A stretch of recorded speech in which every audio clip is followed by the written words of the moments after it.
العالمين والعاقبة للمتقين ولا عدوان إلا على الظالمين۔ قرآن حکیم کے 14ویں پارے کی تفسیر کا خلاصہ پیش خدمت ہے۔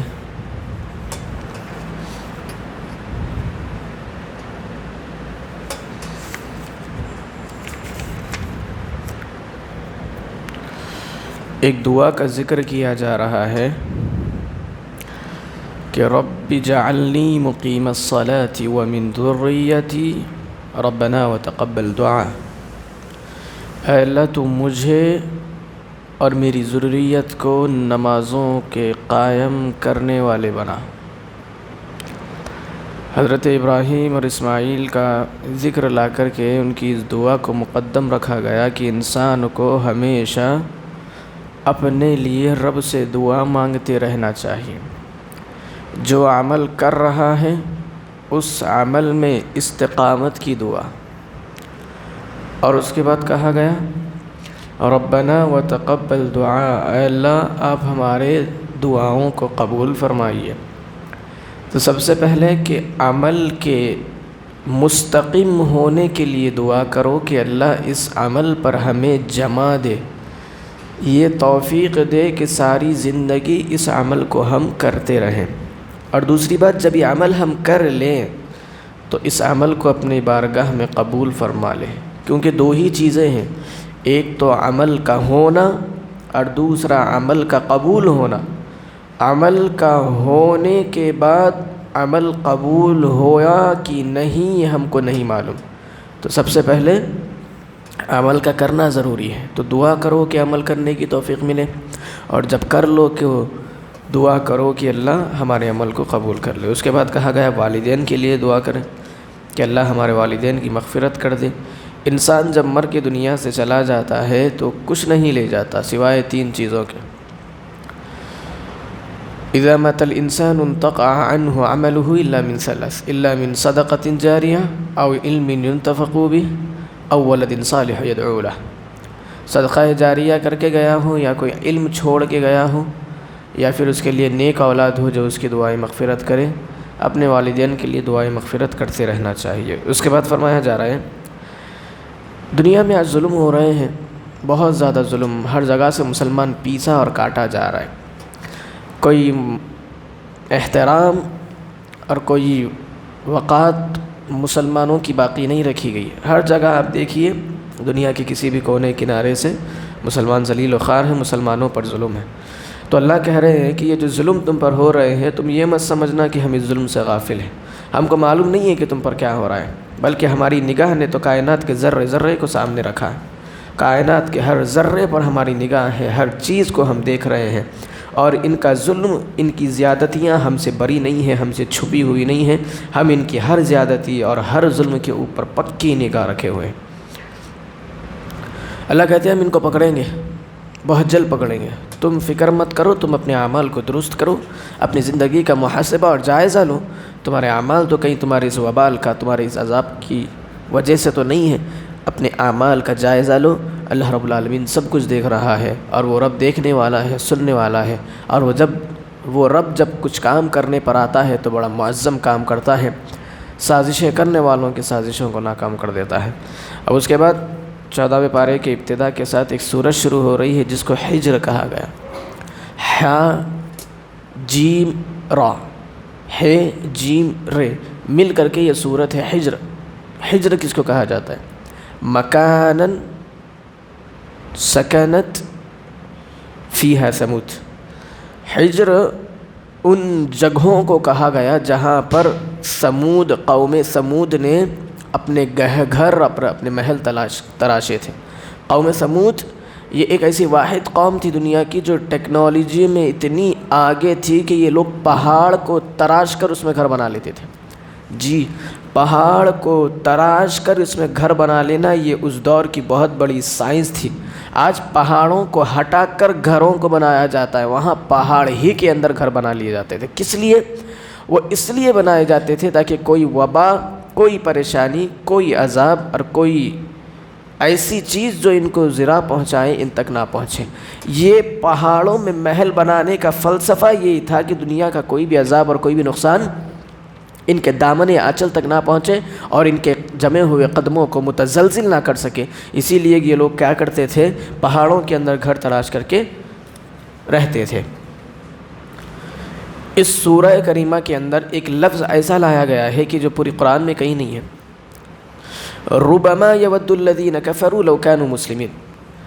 یہ ربما جو لفظ ہے یہ پوری قرآن میں کہیں نہیں ہے اس کے علاوہ، اور ایک اور لفظ ہے جو کہ بہت بڑا ہے، اتنا لمبا جملہ قرآن مجید میں دوسری جگہ کہیں نہیں آیا۔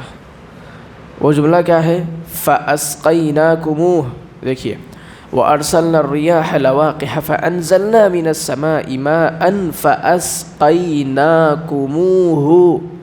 یہ بڑا جملہ ہے، اس سے بڑا جملہ نہیں آیا جملے کے اعتبار سے۔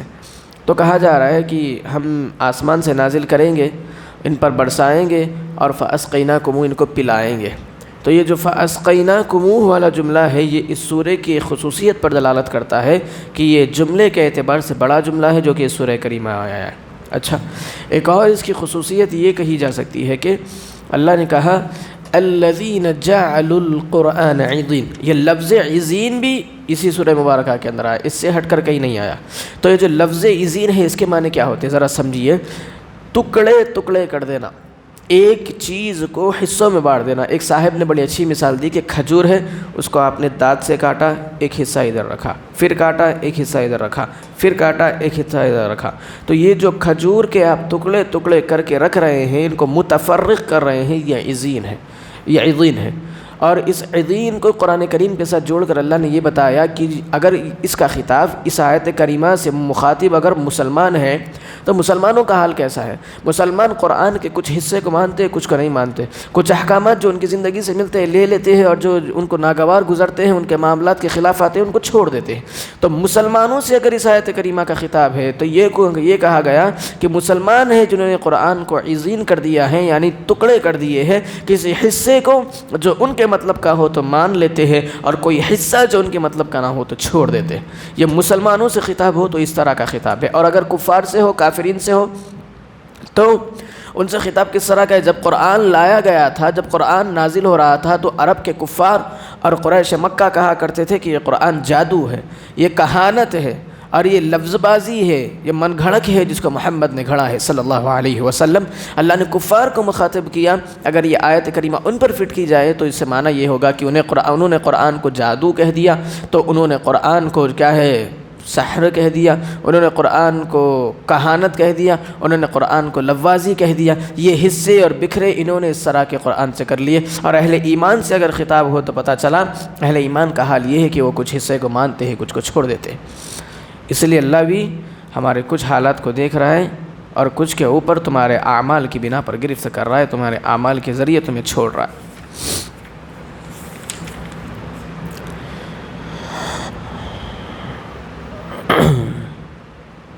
تو ربما، یہ لفظ پر غور کریے، یہ ربما نہیں تھا، یہ اصل میں ربما تھا، بے کے اوپر تجدید تھی، لیکن اس کو ربما کر کے لایا گیا۔ اور اس کے ربما کا یہ جو لفظ ہے یہ دو معنوں میں آتا ہے۔ یہ یدل علی القلیل والکثیر، یا تو کسی چیز کے بہت زیادہ ہونے پر یا کسی چیز کے بہت کم ہونے پر، دونوں چیزوں پر اس شے کا دلالت ہے۔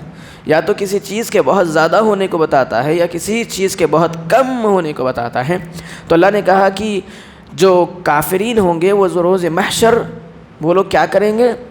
تمنا آرزو کریں گے کہ کاش ہم مسلمان ہو گئے ہوتے۔ ان کے دلوں میں آرزو ہوگی کہ کاش ہم مسلمان ہو گئے ہوتے۔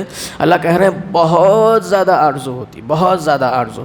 اور دوسرا معنی یہ ہوگا کہ ان کے دلوں میں آرزو ہی نہ ہوگی، مطلب قیامت کے دن ایسے حالات اور ایسے مواقع اور ایسے مناظر ہوں گے کہ سب کے کلیجے دہلے ہوئے ہوں گے، اور اللہ کہتا ہے کہ تمہارے ہوش فاختہ کر دیے جائیں گے، تمہیں ہوش نہیں ہے۔ اب جس کو ہوش نہ ہو وہ کیا طلب کرے گا، وہ کس چیز کی خواہش کرے گا؟ جن کے ہوش اڑے ہوئے ہو ان کو کسی چیز کے طلب کرنے یا خواہش کرنے کی صلاحیت اور توفیق موجود نہیں ہوتی۔ اللہ رب العالمین کہہ رہے ہیں کافرین کا حال یا تو ایسا ہوگا کہ اگر وہ یہ آرزو کریں گے کہ مسلمان ہو جائے تو بہت زیادہ آرزو کریں گے۔ کس لیے کریں گے؟ وہ آرزو 3 موقعوں پر کریں گے۔ کب کب؟ سب سے پہلا موقع جب ملک الموت کو اپنے آگے دیکھ لیں گے. جب ملک الموت آ جائیں گے تو انہیں ان کے آگے اپنی موت نظر آئے گی، اور موت کے بعد انہیں ان کے معاملات کا نظریہ دکھ جائے گا کہ ان کے جیسے اعمال ہیں ان کے ساتھ ویسا سلوک ہونا ہے. تو یہ لوگ ملک الموت کو دیکھ کر کے ڈر جائیں گے اور خواہش کریں گے کہ کاش ایک موقع ہمیں دے دیا جائے کہ ہم مسلمان ہو جائے، کم از کم مسلمان ہو جائے. پہلی آرزو ملک الموت کو دیکھنے کے بعد. دوسری آرزو قیامت کا دن جب لگے گا، اللہ کہتے ہیں ہم جہنم کو کھینچ کر کے آگے لائیں گے. تو جب جہنم آ جائے گی تو وہ لوگ جہنم کو دیکھ کر کے تمنا کریں گے کہ کاش ہم مسلمان ہوتے تو اس جہنم سے بچا لیے جاتے. دوسرا موقع وہ ہے. اور تیسرا موقع جب جہنم کے اندر سے مسلمانوں کو نکالا جائے گا. وہ مسلمان تو ہوں گے پر ان کے گناہوں کی وجہ سے جہنم میں جل رہے ہوں گے، تو اللہ ان کے گناہوں سے انہیں نکال کر جنت دے رہے ہوں گے. تو تب یہ کافر یہ خواہش کریں گے اور یہ گمان کریں گے کہ کاش ایسا ہوتا کہ ہم مسلمان ہوتے، چاہے گناہ گار ہوتے، کم از کم ہمیشہ کے لیے تو اس جہنم میں نہیں ہوتے، ابدی زندگی تو نہیں ہوتی، کبھی نہ کبھی تو جہنم سے نکال لی جاتی جس طرح یہ مسلمان نکالے جا رہے ہیں. تو اللہ نے بیان کر دیا کہ یہ لوگ آرزو اور تمنا کریں گے. ان کے آرزو کرنے کے مواقع تین ہیں. ایک جب موت کو آگے دیکھ لے، دوسرا جب جہنم کو سامنے دیکھ لے، اور تیسرا جب جہنم سے نکلتے ہوئے مسلمانوں کو دیکھ لے. یہ تینوں موقعوں پر ان کی آرزویں ہوں گی کہ کاش ہم بھی مسلمان ہوتے تو کتنا اچھا ہوتا. یہ کیا کرتے تھے دنیا میں جو مسلمان نہیں ہوئے؟ فرمایا جائے ذرہم یأکلوا، صرف کھاتے تھے، اچھی سے اچھی چیزیں کھا رہے، بہت اچھی چیزیں کھا رہے، صرف کھانے کے پیچھے لگے. وَيَتَمَتَّعُوا، انجوائمنٹ، دنیا کی رنگینیوں میں رنگ رہے ہیں، گھومنے کے لیے کہیں جا رہے ہیں، پھرنے کے لیے کہیں جا رہے ہیں، دنیا کی رنگینیوں سے لطف اندوز ہو رہے ہیں، کھا رہے ہیں، گھوم رہے ہیں. آگے فرمایا جائے وَيُلْهِهِمُ الْأَمَلُ، تدبیریں کر رہے ہیں، فیوچر میں اتنے مکان بنائیں گے، فیوچر میں اتنی چیزیں کریں گے، فیوچر میں یہ کریں گے، وہ کریں گے، سب پلاننگ بیٹھ کر کے کر رہے ہیں. کھا رہے ہیں، انجوائمنٹ کر رہے ہیں، پلاننگز کر رہے ہیں. اللہ رب العالمین نے ان کے تینوں احوال کا ذکر کر کے بیان فرما دیا کہ ان کے غفلت میں رہنے کی وجہ تھی کہ یہ صرف کھانے کے پیچھے لگے تھے. ہم نے پارے 12 کی تفسیر میں سن لیا کہ کھانے کا ذمہ اللہ رب العالمین نے اٹھایا ہے، جنت دینے کا ذمہ اللہ نے نہیں اٹھایا. تو یہ لوگ جنت کو بھلا کر کھانے کی فکر کرتے تھے، اس لیے ان کو کھانا مل گیا، جہنم کا کھانا مل گیا. لیکن مسلمان جو ہوں گے وہ کہیں گے کھانا تو اللہ نے کھلانا ہے، اب ہمیں کسی چیز پر عمل کرنا ہے تو ہمیں اپنی جنت کے راستے کو دیکھنا ہے. مسلمان جنت کے پیچھے ہوں گے، یہ لوگ صرف کھانے کے پیچھے ہوں گے. اس لیے ان کا پہلا وصف یہ بیان کیا گیا، ان کی خصلت یہ بیان کی گئی کہ یہ لوگ صرف کھاتے تھے. اور دوسرا گھومنے پھرنے جا رہے ہیں، دل یہاں نہیں لگا تو کسی اور ملک کو چلے گئے، امریکہ چلے گئے، چلے گئے، USA چلے گئے، کہیں چلے گئے، گھومنے پھرنے کے لیے جا رہے ہیں، بس زندگی کو رنگینی اور مستی میں گزار رہے ہیں. اور تیسرا ایک ہوتا ہے عمل بالعین، عین سے آئے تو عمل جو کہ فعلیہ ہو، اور الف سے آئے تو عمل، وہ عمل جس کا ارادہ انسان نے کیا، فیوچر میں ارادہ کیا ہے کہ فلانا بنگلہ لیا جائے گا، دنیا کی فکر، صرف دنیا کی فکر، آخرت ان کے ذہنوں میں نہیں ہے. اس لیے اللہ کہہ رہے ہیں کہ یہ پلاننگز کرتے تھے کہ ہم فیوچر میں ایسا کریں گے، اس زمین کو لیں گے، اس پر یہ گھر بنائیں گے، ویسا کریں گے، ایسا کریں گے. اللہ نے تینوں وصف کو سامنے رکھ دیا کہ یہ دنیا میں ان کے 3 وصف تھے کہ یہ 3 چیزوں کے پیچھے یہ پڑے رہتے تھے. آج ان کے لیے بھی 3 چیزیں پیچھے لگا دی گئی ہے. ایک تو وہ مایوسی جس میں یہ پڑے ہیں کہ کاش مسلمان ہوتے، اور دوسرا جہنم کا وہ گڑھا جس میں جل رہے ہیں، دوسرا، اور تیسرا یہ کہ ہمیشہ ہی جلنے والے. 3 کام تھے، کھاتے تھے، انجوائمنٹ کرتے تھے، تدبیریں کرتے تھے. اللہ نے 3 چیزیں لگا دی. ایک تو لخلقہ، زندگی بھر جب تک وہاں جل رہے ہیں اس بات کا افسوس ہو کہ مسلمان نہیں تھے، اور دوسرا عذاب جہنم مل رہا ہے، عذاب میں جل رہے ہیں، اور تیسرا دم، اور تیسری پریشانی یہ ہے کہ ہمیشہ ہی اس میں جلنا ہے، کبھی نکلنے والے نہیں. اس لیے کافرین کی آرزو کو پہلے رکھا گیا. اس کے بعد ایک اور چیز اس سورہ کریمہ کے بارے میں جان لیجئے کہ پوری قرآن مجید میں قرآن کے حفاظت کا ذمہ کہیں نہیں اٹھایا گیا. اگر اٹھایا گیا ہے تو اس صورت کے اندر صرف پوری قرآن مجید کے اندر اللہ نے کسی بھی دوسرے کتاب کے بارے میں اس کے اندر نہیں کہا کہ ہم اس کتاب کا ذمہ اٹھائیں گے، لیکن یہ قرآن کریم ایک ایسی واحد کتاب ہے جس کے بارے میں اللہ نے کہا کہ اس کا ذمہ ہم نے اٹھایا ہے. مطلب قیامت تک کوئی ایک حرف بھی اس کے اندر سے چیز نہیں کر سکتا، کوئی زبر کا زیر نہیں کر سکتا، زیر کا پیش نہیں کر سکتا، بلکہ جس طرح نبی کے سینہ اطہر پر اترا تھا اس طرح قیامت تک ہم اس کو محفوظ رکھیں گے۔ یہ اللہ رب العالمین کا اصول ہے، یہ قانون ہے، اور اللہ نے کہا کہ ہم اس کی حفاظت کریں گے، ہم خود کریں گے۔ اللہ نے اس کتاب کی حفاظت کا ذمہ اٹھایا، اور دوسری چیز یہ کہ اس سورہ کریمہ کے اندر وہ آیت آئی، سورۃ الحجر کے اندر وہ آیت آئی جس میں اللہ نے کہا کہ ہم اس کتاب کی حفاظت خود کریں گے۔ انا نحن نزلنا الذکر وانا لہ لحافظون۔ اور وہ حفاظت بھی کس طرح کی اللہ نے اس کتاب کو اٹھا کر کے حفاظ کے سینوں میں دفن کر دیا۔ کہا جا سکتا ہے کہ یہ کتاب تو صرف اوراقی شکل میں ہے نا، کوئی اس کے نسخوں کو جلا دے تو قرآن کہاں باقی رہے گا؟ اب اگر ایسا ہو جائے کہ کوئی ظالم بادشاہ آ جائے اور قرآن کے سارے نسخے جلا دے تو کیا قرآن ختم ہو گیا؟ نہیں، اللہ نے اس کا ذمہ اٹھایا۔ نہیں، اللہ نے کیسے ذمہ اٹھایا؟ اللہ نے کائنات کے خطے خطے گوشے گوشے میں حفاظ کرام پیدا کر دیے۔ اگر کوئی ظالم اس کتاب کے سارے نسخوں کو بھی جلا دے، اللہ ان ننھی ننھی جانوں کو کھڑا کرے جو خم ٹھوکتی ہوئی قیامت تک رب کا قرآن پڑھتے جائیں گی۔ اللہ نے ان کے سینوں پہ قرآن کو چھاپ دیا ہے۔ یہ اللہ کی حفاظت کا ڈھنگ ہے۔ دیکھیے اللہ حفاظت کرنا چاہتے ہیں تو کیسے کرتے ہیں۔ تم ایک نسخے کی کتاب کے، تم اس ایک کتاب کے پیچھے پڑے ہو، اللہ کہتا ہے لو ہزاروں سینے لاکھوں سینے ہم نے پیدا کر دیے جو اس قرآن کے محافظ بنے ہیں، جنہوں نے اپنے سینوں کے اندر، جنہوں نے اپنے گریبان کے اندر اس کتاب کو محفوظ کیا ہے۔ ان سینوں کا کیا کرو گے؟ کتنے سینے کاٹو گے؟ ایک کتاب ہو تو جلا دو گے۔ ہم نے ہزاروں سینکڑوں سووں سینے بنائے ہیں جس کے اندر یہ کتاب ہے، بتاؤ کس کس کو مٹاؤ گے؟ یہ اللہ رب العالمین کی شان ہے۔ اللہ ایک راستہ بند کرتا ہے تو 10 راستے کھول دیتا ہے۔ حضرت آدم کی تخلیق کا بیان ہو رہا ہے، ویسے تو متعدد مقامات پر بھی ہوا ہے لیکن یہاں کچھ الگ انداز سے ہوا ہے۔ یہاں کہا گیا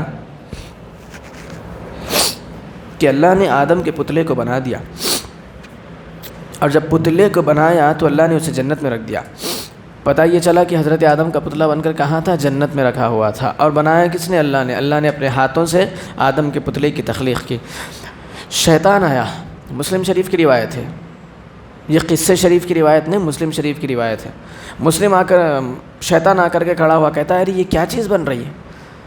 آگے پیچھے طواف کر رہا ہے، آدم کے پتلے کے گھوم رہا ہے، بجا کر کے دیکھ رہا ہے تو اندر سے آواز آ رہی ہے۔ کہتا ہے ہاں آواز آ رہی ہے، مطلب کھوکھلا ہے اندر سے، اور جو چیز کھوکھلی ہو اس کے اندر سمانے میں زیادہ وقت نہیں لگتا۔ کوئی چیز کھوکھلی ہو اس کو توڑ کر اس کے اندر جگہ بنانے میں زیادہ وقت لگتا کیا؟ نہیں۔ شیطان نے کہا آدم کھوکھلا ہے، کوئی بڑی بات نہیں ہے، جگہ بنا لی جائے گی۔ تو جب بنا لیا گیا تو بنانے کے بعد اللہ رب العالمین نے سب کو کہا کہ حکم دو کہ سجدہ کرو۔ سب کے سب نے سجدہ کیا، ابلیس نے نہیں کیا۔ کیوں کیا ہم جانتے ہیں، کیونکہ وہ اپنے آپ کو فاضل سمجھتا تھا اور آدم کو مفضول سمجھتا تھا۔ اس نے اللہ رب العالمین کے حکم کا انکار کیا۔ اللہ نے کہا ہم نے اس کو اپنے ہاتھوں سے بنایا تھا اور جنت کے اندر رکھا تھا۔ شیطان آ کر کے طواف کرتا، دیکھتا کیا ہے؟ مٹی کا بنا پتلا ہے، اس کے آگے میں کیوں سجدہ کروں، اس کے آگے میں کیوں جھکوں؟ اللہ رب العالمین کے حکم کا انکار کیا۔ اللہ رب العالمین نے کیا کیا؟ سارے کے سارے فرشتے تو سجدہ کرنے والوں میں سے ہو گئے، لیکن اللہ نے اس کو توفیق نہیں دی، یہ توفیق سے محروم رہا اپنے کبر کی بنا پر۔ اللہ رب العالمین نے اس کو قیامت تک ملعون میں سے کر دیا، لعنت کرنے والوں میں سے کر دیا۔ لعنت جس پر ہو ابلیس تک قیامت تک لعنت ہوتے رہے گی۔ اللہ نے اس کا حشر، اس کا انجام اس طرح کا کر دیا۔ اچھا، اس کے بعد کہا جا رہا ہے کہ جنت کے 8 دروازے ہیں نا، جہنم کے 7 دروازے ہیں۔ جنت کے بھی 7 تھے لیکن جو ایک دروازہ بڑھایا گیا وہ باب الریان ہے، جو کہ خاص روزے داروں کے لیے ہے۔ ایسے روزے دار جو اپنے روزے کا حق ادا کرتے ہیں ان کے لیے یہ باب الریان ہے۔ روزہ رکھ کر صرف سونے والے روزے دار نہیں، آئے کہ پڑھ گئے، ادھر جگہ ملی کہ ٹکا دیے، ادھر جگہ ملی کہ ٹکا دیے، وہ روزے دار نہیں چلتے۔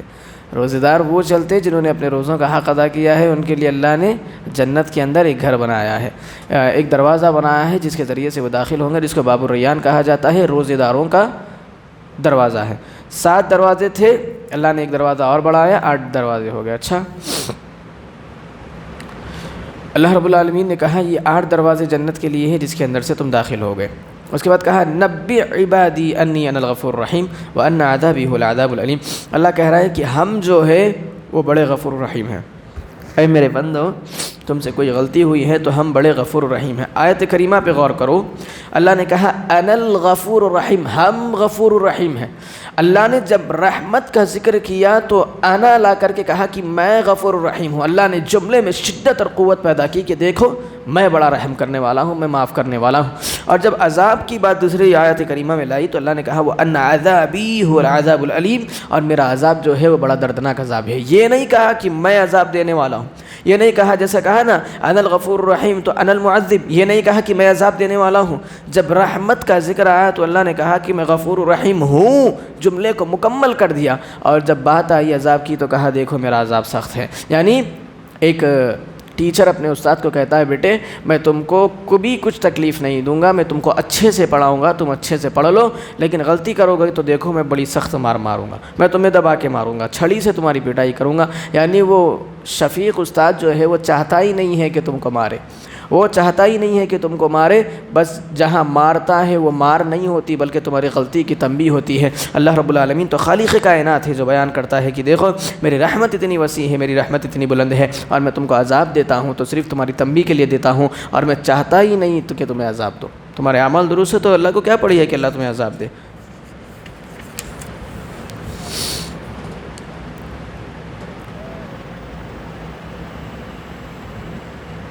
حضرت لوط کی قوم کے بارے میں بیان کیا جا رہا ہے کہ دیکھیے ایک ہوتا ہے گناہ کا کرنا، دوسرا ہوتا ہے گناہ کا نشہ بن جانا۔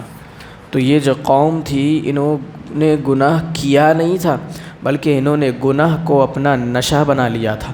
جب تک انسان گناہ گار ہو ممکن ہے کہ مغفرت ہو جائے، انسان گناہ گار ہو ممکن ہے کہ اسے ہدایت مل جائے، لیکن جب اس کا گناہ سر چڑھ کر کے نشہ بن جاتا ہے، وہ گنہگار سے گناہ کا ایڈکٹ ہو جاتا ہے، اللہ رب العالمین تباہی اور بربادی مسلط کر دیتے ہیں۔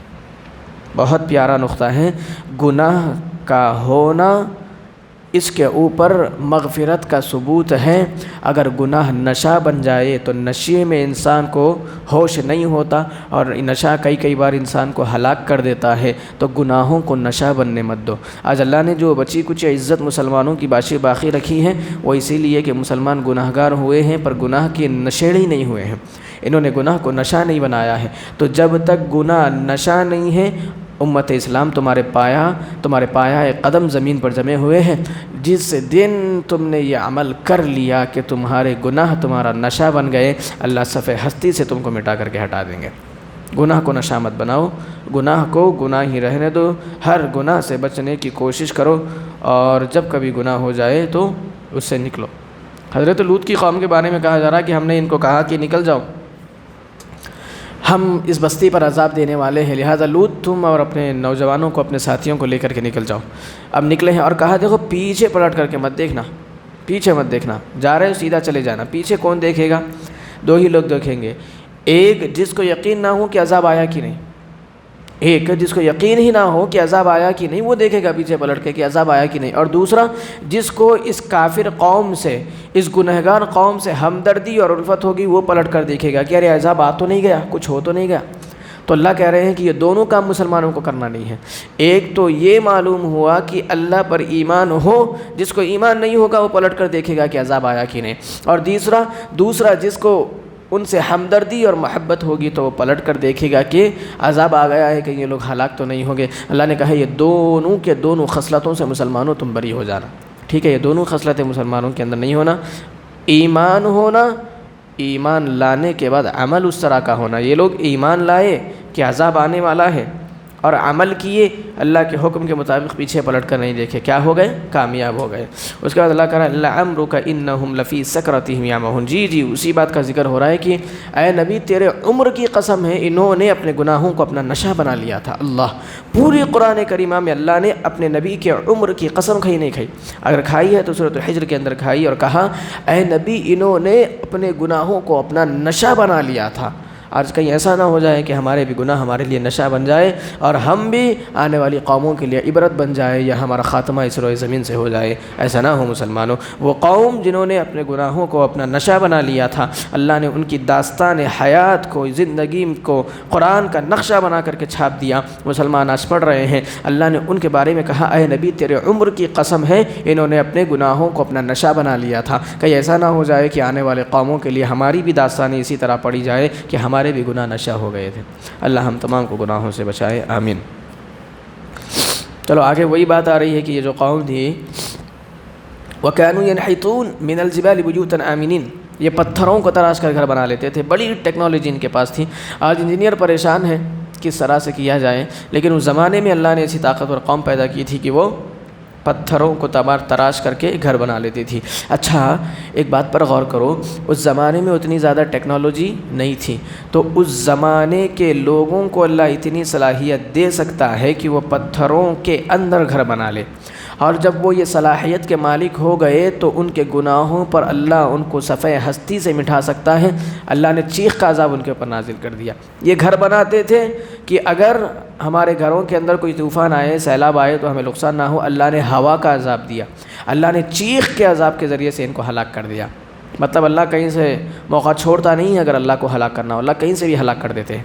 تو پہلی چیز تو یہ کہ اتنی طاقتور قوم جو کہ اس زمانے میں تھی جبکہ اتنی ٹیکنالوجی نہیں تھی، تو اللہ اس قوم کو صفحہ ہستی سے مٹا سکتا ہے. تو آج امت اسلام جہاں تمہارا علم آدھا، تمہاری طاقت آدھی، کیا اللہ تمہیں نہیں مٹا سکتا؟ کیا اللہ تمہیں ختم نہیں کر سکتا؟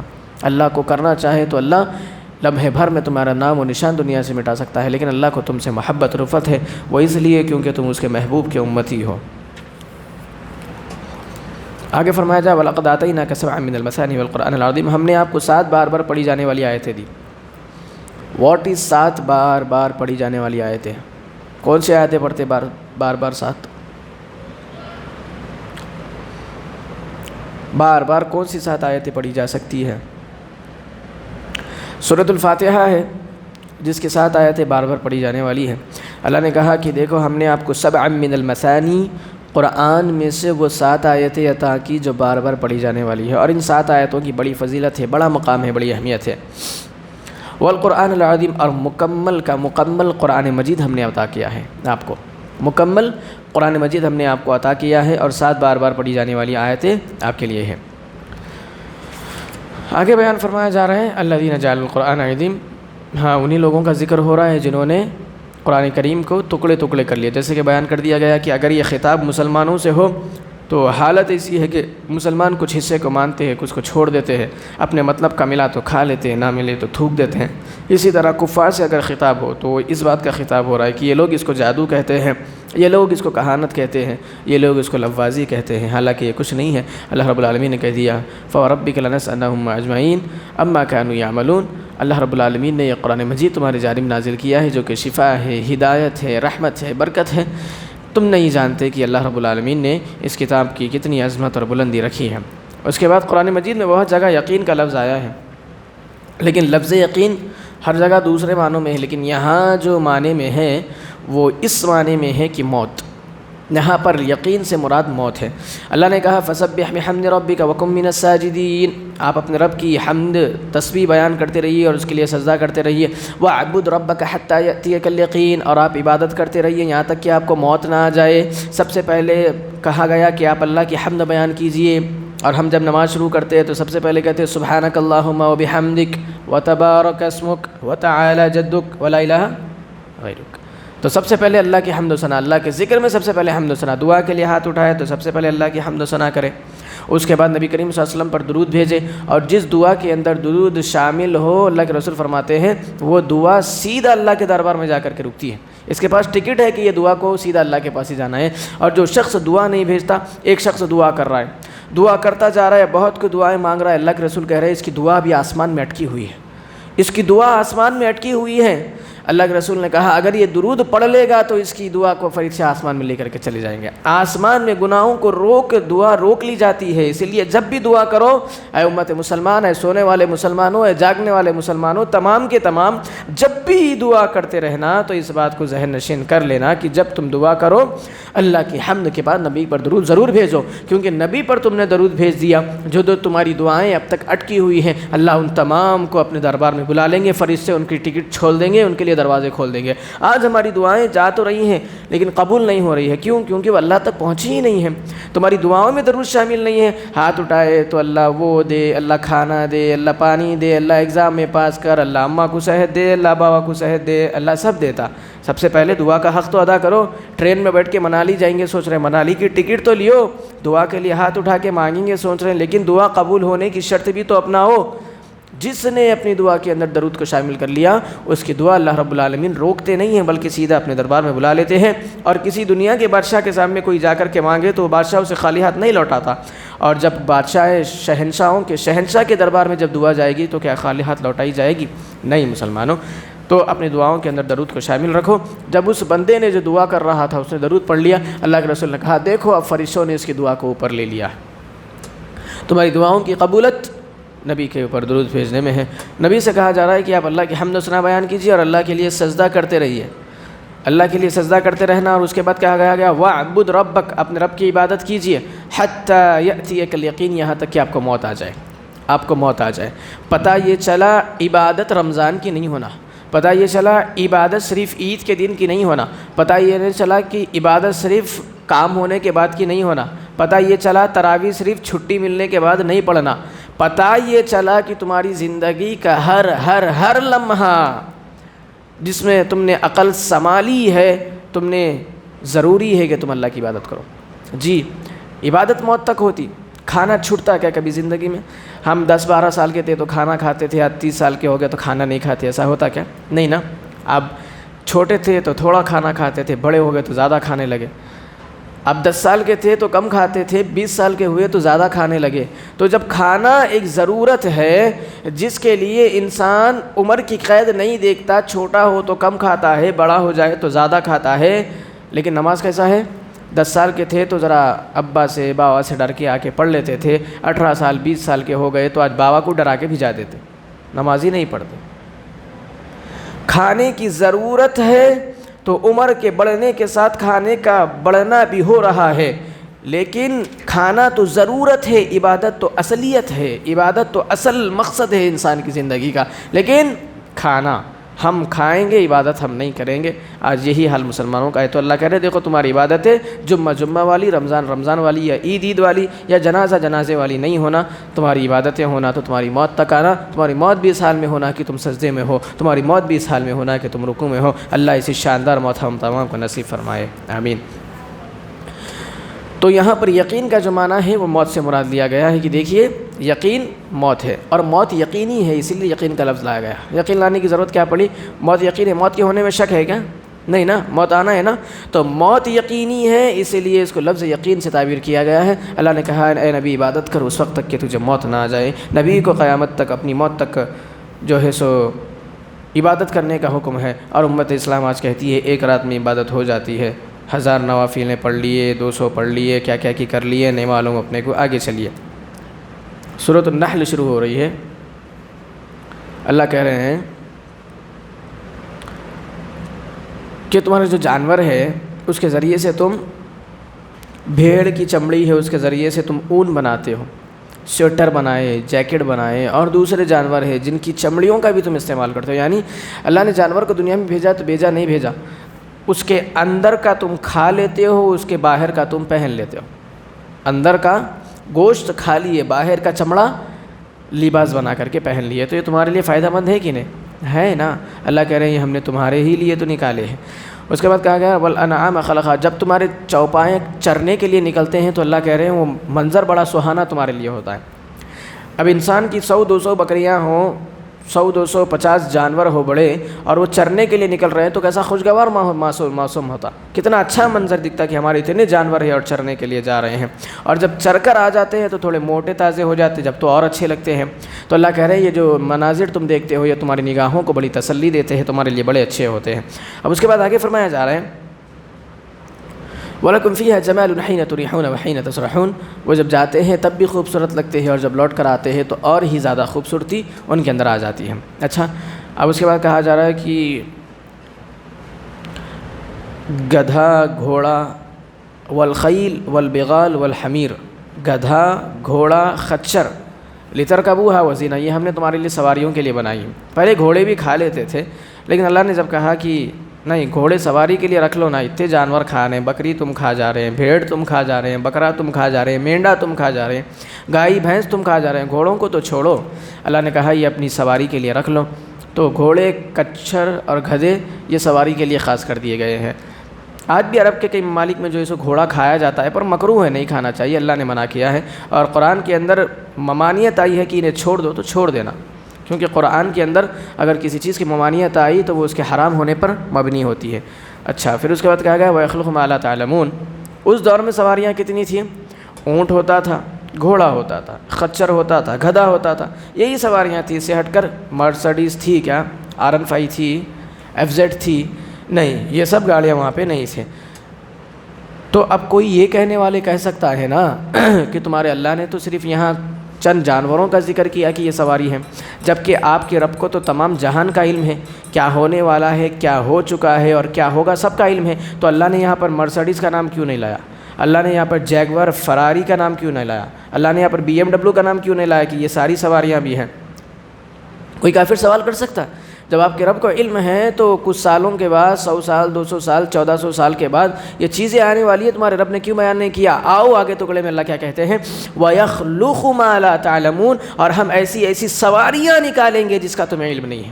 مطلب آج تم کہتے ہو کہ ان سواریوں کا ذکر نہیں ہے، تمہیں خود بھی نہیں معلوم کہ اگلے زمانے میں اور کون کون سی گاڑیاں آنے والی ہے۔ اللہ کہہ رہے ہیں ان سب کا علم تمہیں نہیں ہے کہ ہم اور کون کون سی گاڑیاں نکالنے والے، سواریاں نکالنے والے۔ اللہ نے ان کے لیے اس زمانے میں گاڑیاں نہیں تھی تو ان کی جو سواریاں تھیں اللہ نے ان کا ذکر کیا، اور آج تم اس زمانے میں جی رہے ہو تو تمہارے پاس جو گاڑیاں ہیں اللہ ان کا ذکر کر رہے ہیں، اور اللہ کہہ رہے ہیں اگر تم مر جاؤ گے تو تمہاری نسلوں، تمہاری اولادوں کے پاس اور کون سی اچھی اچھی سواریاں ہوں گی، اس کا علم تمہیں نہیں ہے۔ تم کیا کہتے ہو کہ ہماری سواریوں کا ذکر اللہ نے نہیں کیا، ہم آگے جو سواریاں لائیں گے اس کا علم تم کو نہیں ہے۔ تو اللہ رب العالمین کی شان قدرت دیکھیے، اللہ کہتا ہے اور تم کو پتہ نہیں ہے اللہ اور کون کون سی سواریاں بنائے گا۔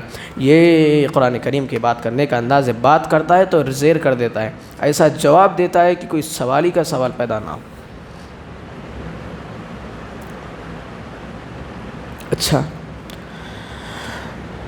تھوڑا سا آگے چل لیتے ہیں۔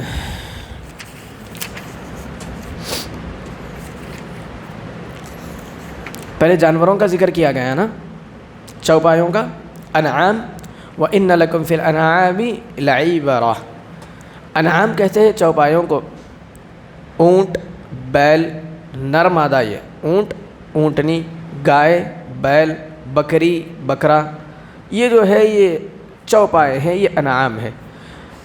اور جانوروں میں دو قسمیں ہیں، ایک جو زمین پر چلنے والے ہیں اور دوسرا جو فضاؤں میں اڑنے والے ہیں۔ زمین پر چڑھنے والے کون ہیں؟ یہ گائے، بکرے، بیل وغیرہ، اور فضاؤں میں اڑنے والے اللہ رب العالمین نے ایک مخلوق کا ذکر یہاں پہ کیا ہے کہ وہ مدھو مکھی ہے، شہد بنانے والی مکھی، شہد بنانے والی مکھی کا ذکر اللہ رب العالمین نے قرآن مجید میں کیا ہے۔ نسقیکم مما فی بطونہ من بین فرث ودم ودبن لبن خالصا سائغا للشاربین، اللہ کہہ رہے ہیں ایک مکھی جو ہے اس کے پیٹ میں سے ہم نکالتے ہیں۔ سب سے پہلے تو اللہ نے جانوروں کا ذکر کیا اور کہا کہ دیکھو جانور کے پیٹ میں سے، گائے کے پیٹ میں آپ کبھی دیکھیں دودھ کس طرف رکھا ہوا ہے، گوبر کدھر رکھا ہوا ہے، خون کدھر ہے؟ دیکھیں نہیں، ایک ہی پوٹلا ہے، اگر آپ گائے کو کاٹ دو خون نکلے گا، نچوڑ لو دودھ آ جائے گا۔ تو اللہ کہہ رہے ہیں ہم نے ایک ہی جگہ سے، جہاں پر خون بھی موجود ہے، جہاں گوبر بھی موجود ہے اور جہاں دودھ بھی موجود ہے، ہم تینوں کو رکھتے ایک جار میں ہیں، لیکن انسان جب بٹن دباتا ہے تو صرف ایک چیز نکالتے ہیں۔ یہ اللہ رب العالمین کی کمال قدرت ہے، ایک ہی جار ہے، اس کے اندر دودھ بھی ہے، گوبر بھی ہے اور خون بھی ہے۔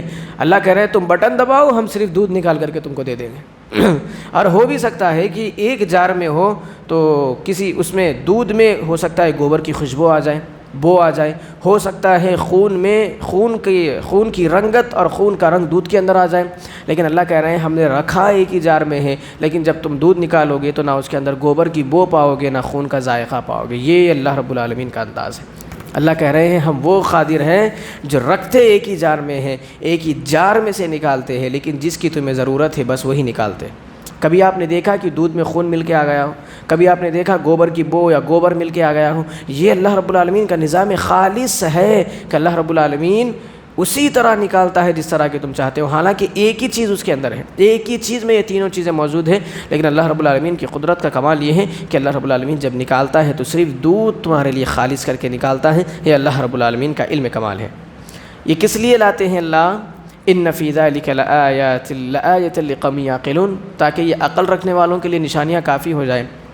اب ایک شخص غور کرے کہ میں ایک پانی کے اندر ایک دودھ لے لوں اور اس کے اندر ایک قطرہ خون کا ڈال دوں، آپ کو وہ ایک قطرہ خون پورے جار میں نظر آئے گا۔ آپ دیکھو کبھی، دودھ ویسٹ مت کرو، لیکن ایکسپیرینس کے لیے ایک مثال دے رہا ہوں کہ ایک دودھ کا پیالہ آپ نے لیا، اس کے اندر ایک قطرہ خون ڈالو صرف، آپ کو خون کی بو بھی محسوس ہوگی اور خون کا رنگ بھی محسوس ہوگا۔ اللہ رب العالمین کہتے ہیں ہم ایسے قادر ہیں کہ ہم نے ایک نہیں بلکہ جانور کے اندر کتنے لیٹر خون ہوتا ہے جی؟ گائے ذبح کرے تو بقرعید میں دیکھتے کتنا خون نکلتا، بہہ کے نالیاں جاتی پورے، تو اللہ کہہ رہے ہیں اتنا زیادہ خون اس کے جسم میں اسٹور ہے، اور وہ کھا رہی ہے تو اور زیادہ خون بن رہا ہے، خون بن بھی رہا ہے، خون اسٹور بھی ہو رہا ہے۔ اللہ کہتے ہیں ہم ایسے قادر ہے کہ خون کے بننے کی جگہ سے صرف دودھ کو نکالتے ہیں، تم ایک قطرہ خون ملا دو تو اسے الگ نہیں کر سکتے۔ اللہ کہہ رہے ہیں ہم دودھ اور خون کو ایک جگہ جمع کر کے دودھ کو الگ نکالتے ہیں، خون کو الگ نکالتے ہیں، گوبر کو الگ نکالتے ہیں۔ یہ اللہ رب العالمین کی شان ہے۔ اللہ اسی لیے کہتے ہیں کہ اگر تم اس کے اندر غور کر لو عقل رکھنے والو تو یہ نشانیاں تمہارے لیے کافی ہو جائیں۔ اگر تم اس میں غور کر لو تو کسی چبوترے پہ سر پھوڑنے کی ضرورت ہی نہیں ہے، اگر تم اس میں غور کر لو کہ اللہ کی توحید سے ہٹنے کی ضرورت ہی نہیں ہے۔ اللہ کہہ رہے ہیں یہ عقل رکھنے والوں کے لیے نشانی ہے۔ اچھا، ایک اور جانور کا ذکر ہو رہا ہے جس کو مدھو مکھی کہا جاتا ہے، شہد نکالنے والی مکھی۔ اللہ نے کہا وَأَوْحَى رَبُّكَ إِلَى النَّحْلِ أَنِ اتَّخِذِي مِنَ الْجِبَالِ بُيُوتًا وَمِنَ الشَّجَرِ وَمِمَّا يَعْرِشُونَ۔ اللہ نے مکھیوں سے کہا کہ جاؤ 3 جگہوں پہ بنانا چھتے اپنے، ایک پہاڑوں میں بنانا سب سے پہلے، دوسرا درختوں میں بنانا، اور تیسرا ان لوگوں کے محلات میں، کسی محل کا بڑا حصہ ہے وہاں پہ مکھی کا چھتا لگ گیا، دیکھے نا کبھی۔ اور اب ایک جو ہے سو فارمنگ ہوتی ہے، وہ جاراں ڈال کے رکھ دیتے ہیں، مکھیاں اس کے اندر بیٹھ کے شہد بناتے ہیں، اس کو نکال لیتے ہیں۔ آج کل فارمنگ ہو رہی دیکھے نا شہد کی، تو اللہ کہہ رہے ہیں یہ 3 جگہوں پہ ہماری مکھیاں جا کر کے شہد دیتی ہے۔ اللہ رب العالمین نے ان کے نظام کو دیکھیے کس قدر رکھا، پہاڑوں پر شہد دیتی ہے، پہاڑوں پر چھتا بناتی ہے۔ تو پہاڑ کا جو شہد ہوتا ہے وہ سب سے ذائقہ دار شہد ہوتا ہے، سب سے بہترین شہد اگر کوئی ہے تو وہ پہاڑ کا زہر ہے۔ کیوں؟ کیونکہ وہ اعلیٰ پہ ہے، اور اللہ نے ذکر بھی اعلیٰ کا پہلے کیا ہے کہ یہ پہاڑوں پر بناتی ہے۔ اس کے بعد شجر، درخت تھوڑے نیچے ہے، اور یہ درختوں پر جو شہد ہوتا ہے یہ تھوڑا سیکنڈ لیول کا ہوتا ہے، اور جو گھروں میں یا پھر یہاں مکانات میں چھتے بن جاتے ہیں وہ 3rd لیول کا شہد ہوتا ہے۔ اللہ کہہ رہے ہیں ہماری مکھیاں جاتی ہیں اور شہد بنا کر کے آتی ہیں۔ اور ان کے جانے کی نوعیت کو بیان کیا جائے کہ جاتی کیسی ہے، ثم کلی من کل الثمرات فاسلکی سبل ربک ذللا۔ یہ جب جاتی ہے تو ایک ہی روٹ پکڑ کے جاتی ہے، یوں اڑ لیتے نہیں جاتی، جاتی ہے تو ایک ہی راستے سے، آتی ہے تو ایک ہی راستے سے۔ جس طرح پلین کی روٹ ہوتی ہے نا، ایک پلین یہاں سے آ رہا ہو دوسرا یہاں سے چل جائے تو کیا ہو جاتا، کریش ہو جاتا۔ لیکن ان دونوں کو کریش نہیں کرنے کے لیے سگنلز لگائے جاتے ہیں کہ یہاں سے یہ پلین آ رہا ہے تو یہ پلین یہاں سے نہیں آنا۔ اللہ رب العالمین نے ان کے اندر بھی وہ سینسر لگایا ہے کہ وہ لوگ ایک ہی راستے سے جاتے ہیں اور ایک ہی راستے پہ آتے ہیں۔ اور ایک دوسری چیز کہ وہ جب شہد بنانے کے لیے رس چوسنے جاتی ہے تو کسی پھول پر بیٹھتی ہے اور یہ محسوس کرتی ہے کہ اس میں سے رس چوس لیا گیا ہے۔ اگر کوئی مکھی پہلے اس پھول پر بیٹھ کر گئی ہو تو یہ دوسری مکھی اس پر نہیں بیٹھتی، وہ دیکھتی ہے ارے اس کے اوپر کوئی میری بہن بیٹھ کے گئی ہے، اس پھول کو چھوڑ دیتی، کسی دوسرے پھل سے شہد نکالتی ہے، نکال کر کے جاتی ہے۔ اور اللہ کہہ رہے ہیں دیکھو یخرج من بطونہا، ہم ان کے پیٹوں سے نکالتے ہیں۔ آپ کو کتنے پیٹ ہیں؟ ایک، سب کو ایک ہی پیٹ ہے نا، تو اللہ یہ کیوں کہہ رہے ہیں کہ ہم ان کے پیٹوں سے نکالتے ہیں؟ پتہ یہ چلا مکھی کے 3 پیٹ ہے، ایک جس میں وہ شہد جو رس چوسی نا پھول کا اس کو رکھتی ہے، وہ کنورٹ ہوتا ہے دوسرے میں، اور وہ کنورٹ ہوتا ہے تیسرے میں۔ جب تیسرے میں کنورٹ ہو جائے تو وہ شہد بن کے آ جاتا ہے جس کو مکھی چھتے میں رکھ دیتی ہے۔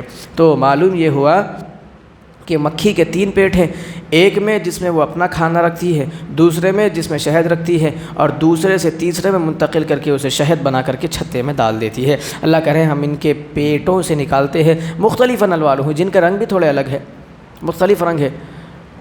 اللہ رب العالمین کہہ رہے ہیں کہ ہم نے ان کے رنگوں کو مختلف کیا ہے، کیونکہ کوئی کسی اور پھول سے جا کر کے چوستی ہے، کوئی کسی اور پھول سے چوستی ہے، کوئی کسی کی جگہ، کوئی ایسے جگہوں پر جہاں پر آبادی ہو، ہریالی ہو، وہاں پر جا کر کے پھول چوستی ہے، تو کہیں کسی کھنڈر وغیرہ میں کہیں پھول ہو تو وہاں سے چوس کے آتی ہے۔ اللہ کہہ رہے ہیں بہرحال ذائقہ سب کا سیم ہے، لیکن ہم نے کلر ان کے مختلف رکھے ہیں۔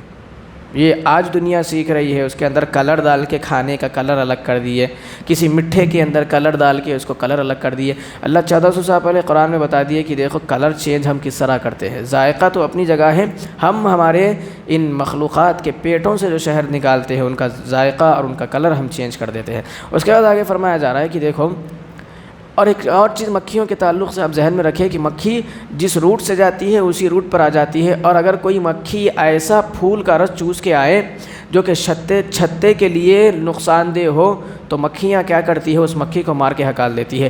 نقطہ یہ ملا کہ اگر کوئی ایک فاسد ہو، پوری امت کو اس کے شر سے محفوظ رکھنے کے لیے اسے قتل کیا جا سکتا ہے۔ اس لیے تو کہا گیا نا کہ اگر ایک جان کو قتل کیا ہے تو قصاص بدلے میں اس کو بھی قتل کر دو، تاکہ کسی اور کی ضرورت نہ ہو کہ قتل نہ کیا جائے، اور معاشرہ اس کے شر سے محفوظ ہو۔ اس کی ہمت کو، اس کی جرت کو دیکھ کر کے کسی اور کو یہ ہمت نہ ہو کہ وہ بھی قتل کرے، اس لیے کہا گیا کہ قتل کیا ہے تو اس کو قتل کرو قصاص کے بدلے میں۔ مکھیوں کی زندگی سے اللہ نے سبق 1400 سال پہلے سکھا دیا کہ اگر کوئی ایک شخص ایسا ہے جو کہ معاشرے کے لیے فتنہ ہے تو اس کو ختم کر دو۔ یہ جتنے فتنے پھیلانے والے بھائی پوروں کو پکڑو، ختم کر دو۔ یہ اللہ رب العالمین کا فیصلہ ہے۔ مسلمانوں کے گھروں میں قرآن نہیں چل رہا، حکومت میں کیا خاک چلے گا۔ چلیے